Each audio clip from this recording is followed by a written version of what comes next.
ఛానలుకి స్వాగతం. ఏప్రిల్ 5వ తేదీ శుక్రవారం రోజు సింహరాశి వారి యొక్క జీవితంలో ఒక కొత్త వ్యక్తి పరిచయం అనేది కనిపిస్తుంది.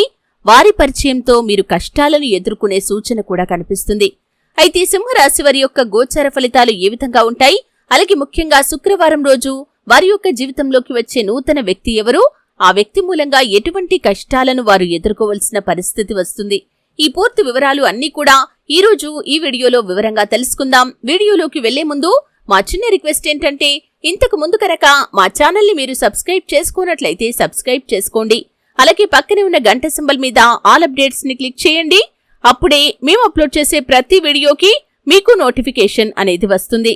శ్రీ మైసమ్మ తల్లి జ్యోతిష్యాలయం. మీకు ఎటువంటి సమస్యలు ఉన్నా అమ్మవారి ముందు ప్రత్యేకంగా గవ్వలు వేసి జ్యోతిష్యం చెప్పబడును. భార్యాభర్తల సమస్యలు, కుటుంబ సమస్యలు, ప్రేమించిన వారు దూరం కావటం, డబ్బు సమస్యలు, వ్యాపారంలో నష్టం రావటం, అనుకున్న పనులు కాకపోవటం, కోర్టు సమస్యలు, సంతానం లేకపోవటం, ఇంకా ఎటువంటి సమస్యలు ఉన్నా దూరంలో ఉన్నవారికి కూడా ఫోన్ ద్వారా జ్యోతిష్యం చెప్పబడును. స్త్రీ పురుష వశీకరణం చేయబడును. తీరని సమస్యలకు ప్రత్యేకంగా పూజలు కూడా చేయబడును. ఇక వివరాల్లోకి వెళ్తే కనుక మఖ 1, 2, 3, 4 పాదాలు, పూర్వ ఫల్గుని 1, 2, 3, 4 పాదాలు మరియు ఉత్తర ఫల్గుని 1వ పాదంలో జన్మించిన వారు సింహరాశికి చెందుతారు. ఇది జ్యోతిష్య చక్రంలో 5వ రాశి. ఈ రాశికి అధిపతి సూర్యుడు. సింహరాశి వారు నాయకత్వ లక్షణాలు కలిగి ఉంటారు. ఎందుకంటే సింహం అంటే జంతు సామ్రాజ్యానికి రాజు కాబట్టి వీరు రాజులాగే ఉండటానికి ఎక్కువగా ఇష్టతను కనబరుస్తూ ఉంటారు. రాజకీయ నాయకులుగా ఎదగాలనే ఆశ వీరిలో అధికంగా ఉంటుంది. అలాగే ప్రారంభంలోనే ఉన్నత స్థానాలను కూడా రాజకీయ రంగంలో వీరు అధిగమించగలుగుతారు. అలాగే సింహరాశిలో జన్మించిన వారు ఏ రంగంలో ఉన్నా సరే వీరిలో నాయకత్వ లక్షణాలు మాత్రం ప్రస్ఫుటంగా కనిపిస్తూ ఉంటాయి. సహజ సిద్ధంగానే వీరికి ఈ లక్షణాలు అనేవి వస్తాయి. అలాగే ఏ సమస్య అయినా సరే ముందడుగు వేసి సమస్యను పరిష్కరించే సమయస్ఫూర్తి, నేర్పరితనం, చాకచక్యం వీరిలో అధికంగా ఉంటాయి. అలాగే ఎక్కువగా ఆత్మాభిమానాన్ని కూడా ఈ సింహరాశి వారు కలిగి ఉంటారు. క్రమశిక్షణకు, ఆరోగ్యానికి, సమయ పాలనకు కూడా ఈ సింహరాశి వారు అధిక ప్రాధాన్యతను ఇస్తూ ఉంటారు. ఎంత ఉన్నత స్థితి సాధించినా కానీ మరింత పురోగతి సాధించాలి అన్న తపనతో నిరంతరం శ్రమిస్తూ ఉంటారు. అభివృద్ధి సాధించాలి అన్న తపన వీరిని సుఖ జీవితానికి దూరం చేస్తుంది. వ్యక్తిగత ప్రతిష్టకు కూడా ప్రాధాన్యతను ఇస్తారు. ఆర్థిక విషయాల్లో సమర్థులుగా పేరు గడిస్తారు. అలాగే సింహరాశి వారిని భయపెట్టి లొంగతీసుకోవటం అనేది కూడా దాదాపు అసాధ్యమనే చెప్పుకోవాలి. తాము నమ్మిన విషయాలు ఇతరులు నమ్మినా నమ్మకపోయినా కానీ లక్ష్య పెట్టరు. అలాగే వీరి యొక్క అంచనాలు 190% నిజమవుతాయి. కానీ వైఫల్యం చెందిన 10% మాత్రం ఎక్కువగా నష్టాన్ని కలిగిస్తూ ఉంటాయి. సన్నిహితులు, బంధువులు, రక్త సంబంధీకులు, అలాగే స్త్రీల వల్ల వీరు అధికంగా నష్టపోతారు. వృత్తి, ఉద్యోగాల రీత్యా సింహరాశి వారు అజ్ఞాతవాసం చేయాల్సిన పరిస్థితులు వీరి జీవితంలో ఒకానొక సందర్భంలో వస్తాయి. అల్పులను ఆశ్రయించాల్సిన పరిస్థితి కూడా వస్తుంది. రాజకీయ రంగంలో ప్రారంభంలోనే ఉన్నత స్థితి సాధిస్తారు. సంస్థల స్థాపన, విస్తరణ ధ్యేయంగా వ్యవహరిస్తూ ఉంటారు. అయితే ఏప్రిల్ 5వ తేదీ శుక్రవారం రోజు నూతన వ్యక్తి పరిచయం అనేది ఈ సింహరాశి జాతకుల యొక్క జీవితంలో కనిపిస్తుంది. ఆ నూతన వ్యక్తి మూలంగా మీరు కష్టాలను ఎదుర్కొనే పరిస్థితి కూడా కనిపిస్తుంది.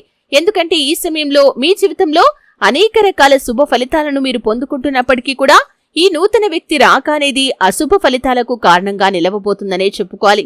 అలాగే సేవా కార్యక్రమాల్లో పాల్గొనే అవకాశాలు కనిపిస్తున్నాయి. ముఖ్యంగా ఈ సమయంలో సేవా కార్యక్రమాల పేరు చెప్పుకొని మిమ్మల్ని ఒక వ్యక్తి మోసం చేసే పరిస్థితులు కూడా కనిపిస్తున్నాయి. కాబట్టి ఈ విషయంలో సింహరాశి జాతకులు చాలా జాగ్రత్తగా ఉండాల్సిన పరిస్థితి కనిపిస్తుంది. మీరు చేపట్టిన పనుల్లో కొన్ని ఆటంకాలు ఎదురయ్యే పరిస్థితులు కూడా కనిపిస్తున్నాయి. ముఖ్యంగా ఎవరిని నమ్మి డబ్బు ఇవ్వటం కానీ, అలాగే డబ్బు మీరు ట్రాన్స్ఫర్ చేయటం కానీ అస్సలు చేయకూడదు. ఏదైనా స్వచ్ఛంద సేవా కార్యక్రమాల్లో పాల్గొనాలి అనుకుంటే, ఎవరికైనా సహాయం చేయాలి అనుకుంటే పూర్వాపరాలు అన్నీ కూడా పరిశీలించండి. అంటే ఏవైనా అనాథాశ్రమాల పేరు చెప్పుకొని రావచ్చు, లేకపోతే ఇంకెవరైనా వృద్ధాశ్రమాల పేరు చెప్పుకొని రావచ్చు. ఈ విధంగా వచ్చి కొంచెం సేపు మీతో మాట్లాడి ఆ తర్వాత మిమ్మల్ని నమ్మబలికి మీ నుండి డబ్బులు వసూలు చేయడానికి ప్రయత్నం చేస్తారు. కాబట్టి జాగ్రత్తగా ఉండాలి. అలాగని అందరినీ అనుమానించమని చెప్పటం కాదండి. అలాగే ఎవరికీ సహాయం చేయకూడదని చెప్పటం కాదు. ఏదైనా సహాయం చేయాలి అనుకుంటే కనుక ఆ సహాయం మీరు ఎవరికైతే చేయాలి అనుకుంటున్నారో వారి వరకు చేరుతుందా లేదా అనేది మీరు ఆలోచించి దాని గురించి పూర్తిగా పరిశీలించిన తర్వాతే సహాయం చేయటం అనేది ఉత్తమం. లేకపోతే మాత్రం మీరు అనేక రకాల ఇబ్బందులను ఎదుర్కొంటారు. మోసపోయే పరిస్థితులు కనిపిస్తున్నాయి. డబ్బు అధికంగా నష్టపోతారు. కొన్నిసార్లు ఇది మీకు ఎన్నో రకాల కష్టాలను కూడా కొని తెచ్చిపెడుతుంది.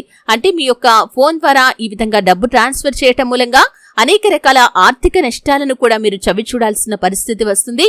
కాబట్టి జాగ్రత్తగా ఉండాలి. అలాగే ఇంటర్నెట్ ద్వారా మీకు వచ్చిన లేనిపోని లింకులని క్లిక్ చేసి ఆ లింకుల ద్వారా కూడా మీరు నష్టపోయే ప్రమాదం కూడా కనిపిస్తుంది. ఆ విధంగా నూతన వ్యక్తులు మిమ్మల్ని ఉత్సాహపరుస్తారు. అంటే ఏవైనా డబ్బులు ఎక్కువ మొత్తంలో వస్తాయని, ఈ పని చేస్తే మనం డబ్బులు సంపాదించగలుగుతామని ఈ విధంగా మిమ్మల్ని నమ్మబలకడానికి ప్రయత్నం చేస్తారు. ఆ వ్యక్తి మూలంగా మీరు కష్టాలను కొని తెచ్చుకునే పరిస్థితులు కనిపిస్తున్నాయి. కాబట్టి ఈ విషయంలో సింహరాశి వారు చాలా జాగ్రత్తగా ఉండాల్సిన పరిస్థితి కనిపిస్తుంది. అలాగే కుటుంబ సభ్యులతో కూడా శుక్రవారం రోజు కొన్ని విభేదకరమైన పరిస్థితులు కనిపిస్తున్నాయి. చిన్న చిన్న గొడవలు కాస్త పెద్దగా మారే పరిస్థితులు ఉన్నాయి. జాగ్రత్తగా ఉండాలి. ఆ గొడవ తీవ్రత తగ్గించడం అనేది మాత్రం ఖచ్చితంగా మీ చేతుల్లోనే ఉంటుంది. గొడవ తీవ్రత పెంచకండి. మీ బంధాలను నిలబెట్టుకోవటానికి ప్రయత్నం చేయండి.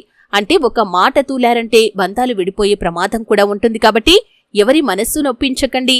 ఎవరి మనస్సైనా నొప్పిస్తే కనుక తిరిగి దాన్ని భర్తీ చేయటం, అంటే అంతకుముందు మీ యొక్క రిలేషన్ ఏ విధంగా ఉందో ఆ విధంగా మళ్లీ మీ యొక్క బంధాన్ని నిలుపుకోవటం అనేది చాలా కష్టం. కాబట్టి ఈ విషయాన్ని సింహరాశి జాతకులు అర్థం చేసుకోవాల్సిన పరిస్థితి కూడా కనిపిస్తుంది. అలాగే చిన్న చిన్న విషయాలు మీ మనస్సుకు బాధ కలిగించే పరిస్థితులు కూడా ఈ రోజు మీ జీవితంలో కనిపిస్తున్నాయి. ధన వ్యవహారాలు ఒడిదుడుకుగా ఉండే పరిస్థితులు కూడా ఈ శుక్రవారం రోజు మీ యొక్క జాతకంలో కనిపిస్తున్నాయి. అలాగే దూర ప్రయాణాలు చేయాల్సిన పరిస్థితులు కూడా ఎదుర్కోవచ్చు. ఆ దూర ప్రయాణాలు చేసే చోట కూడా మీకు ఈ విధంగా నూతన వ్యక్తి పరిచయం ఉండొచ్చు. ఆ నూతన వ్యక్తి మూలంగా మీరు కష్టాలను కొని తెచ్చుకునే అవకాశాలు ఉన్నాయి. మీరు నూతన వ్యక్తులను నమ్మి డబ్బు ఇవ్వటం కానీ, అలాగే ఎవరికైనా డొనేట్ చేయటం కానీ ఇటువంటి పనులు చేయకండి. ఏదైనా సహాయం చేయాలనుకుంటే పూర్వాపరాలు అన్నీ కూడా పరిశీలించండి. లేకపోతే మాత్రం మీరు లేనిపోని ఇబ్బందుల్లో పడతారు. ఇప్పుడు నష్టపోవటం మాత్రమే కాకుండా ఫ్యూచర్లో కూడా మీరు ఈ యొక్క సంఘటన మూలంగా అనేక విధాలుగా నష్టపోయే ప్రమాదం కూడా ఉంటుంది. కాబట్టి చాలా జాగ్రత్తగా ఉండాల్సిన పరిస్థితి అయితే కనిపిస్తున్నాయి. అలాగే ఉద్యోగస్తుల జీవితంలో చూసుకున్నట్లయితే కనుక మీ ఉద్యోగ జీవితంలో కొన్ని సవాళ్లను మీరు ఎదుర్కోవాల్సిన పరిస్థితి వస్తుంది. తోటి ఉద్యోగస్తులతో విభేదాలు తలెత్తవచ్చు. లేకపోతే మీ పై అధికారులు మీరు చెయ్యని పొరపాటుకి కానీ, మీరు చెయ్యని తప్పుకి కానీ అందరి ముందు మిమ్మల్ని అవమానించటం, ఇటువంటి సందర్భాలు కూడా మీ యొక్క జాతకంలో శుక్రవారం రోజు కనిపిస్తున్నాయి. కాబట్టి జాగ్రత్తగా ఉండాల్సిన పరిస్థితి ఈ సింహరాశి జాతకుల యొక్క జీవితంలో కనిపిస్తున్నాయి. అలాగే దైవ చింతన పెరిగే అవకాశాలు కూడా ఎక్కువగా ఉన్నాయి. ఈ సమయంలో మీకు దేవుడిపై భక్తి పెరుగుతుందని చెప్పడంలో ఎటువంటి ఆశ్చర్యం కూడా లేదు. కొన్ని ఆధ్యాత్మిక కార్యక్రమాల్లో పాల్గొనటానికి మీరు ఒక మంచి నిర్ణయం కూడా తీసుకుంటారు. అలాగే ఆధ్యాత్మిక సేవా కార్యక్రమాల్లో పాల్గొనటం, అలాగే ఆధ్యాత్మిక యాత్రలు చేయటం, అటువంటి వాటిపై దృష్టి కేంద్రీకరించే అవకాశాలు ఈ సమయంలో చాలా ఎక్కువగా కనిపిస్తున్నాయి. దానికి సంబంధించి కొంతమంది వ్యక్తులతో మీరు చర్చించడం కూడా జరుగుతుంది. ఈ విధంగా సింహరాశి వారికి కొన్ని అనుకూల ఫలితాలు ఉంటాయి, కొన్ని మిశ్రమ ఫలితాలు ఉంటాయి, కొన్ని ప్రతికూలంగా ఉంటాయి. ముఖ్యంగా నూతన వ్యక్తి రాక అనేది మాత్రం అనేక రకాల కష్టాలకి మీ జీవితంలో ఒక కారణంగా నిలవబోతుందని చెప్పుకోవాలి. జాగ్రత్తగా ఉండాలి. ఆర్థికపరమైన లావాదేవీల గురించి, మీ వ్యక్తిగత విషయాల గురించి నూతనంగా పరిచయమైన వ్యక్తులతో షేర్ చేసుకోకూడదు. మీ కుటుంబ విషయాలు కావచ్చు, అలాగే మీ యొక్క జీవితానికి సంబంధించిన పర్సనల్ విషయాలు కావచ్చు, ఎవరితోనూ షేర్ చేసుకోకూడదు. కొంతమంది మనస్తత్వం ఏ విధంగా ఉంటుందంటే, ఈ రోజే పరిచయమైన వ్యక్తి కూడా మనతో చాలా క్లోజ్ గా మాట్లాడినప్పుడు మన గురించి పుట్టు పూర్వోత్తరాలతో సహా అన్నీ చెప్పేస్తూ ఉంటారు. ఆ విధమైన మనస్తత్వం ఉన్నవారు మీరు కంట్రోల్ చేసుకోవాలి. లేకపోతే మాత్రం అనేక రకాల సమస్యలను, చిక్కులను, కష్టాలను మీకు మీరుగా ఎదుర్కోవాల్సి వస్తుంది. నూతన వ్యక్తుల పట్ల ఈరోజు జాగ్రత్తగా ఉండటం అనేది చాలా ముఖ్యం. అయితే సింహరాశి వారు ఉదయాన్నే లేచి సూర్య భగవానుడికి నమస్కారం చేసి అర్ఘ్యం సమర్పించండి. అంటే స్నానం చేసిన తర్వాత సూర్య నమస్కారం చేసి నీటిని సూర్య భగవానుడికి సమర్పించండి. శుభ ఫలితాలు మీరు పొందుకుంటారు. అలాగే గణపతిని కూడా ఆరాధించండి. సకల శుభాలు మీకు కలుగుతాయి. పశుపక్షాదులకు నీటిని, ఆహారాన్ని అందించండి. మరెన్నో శుభ ఫలితాలు మీరు పొందుకుంటారు. అలాగే రావి చెట్టు చుట్టూ మీకు వీలైతే కనుక 11 ప్రదక్షిణలు చేయండి. అలాగే రావి చెట్టు దగ్గర ఒక దీపాన్ని వెలిగించండి. మరెన్నో శుభ ఫలితాలు మీరు పొందుకుంటారు. చూశారు కదండి, శుక్రవారం రోజు సింహరాశి వారి యొక్క గోచార ఫలితాలు ఏ విధంగా ఉంటాయి. ఒక కొత్త వ్యక్తి రాక వారి జీవితంలో వారికి ఎటువంటి కష్టాలను తీసుకుని వస్తుంది. ఈ పూర్తి వివరాలు తెలుసుకున్నారు. వీడియో నచ్చితే ఖచ్చితంగా లైక్ చేయండి. మరిన్ని మంచి మంచి వీడియోల కోసం ఇప్పుడే మా ఛానల్ని సబ్స్క్రైబ్ చేసుకోండి.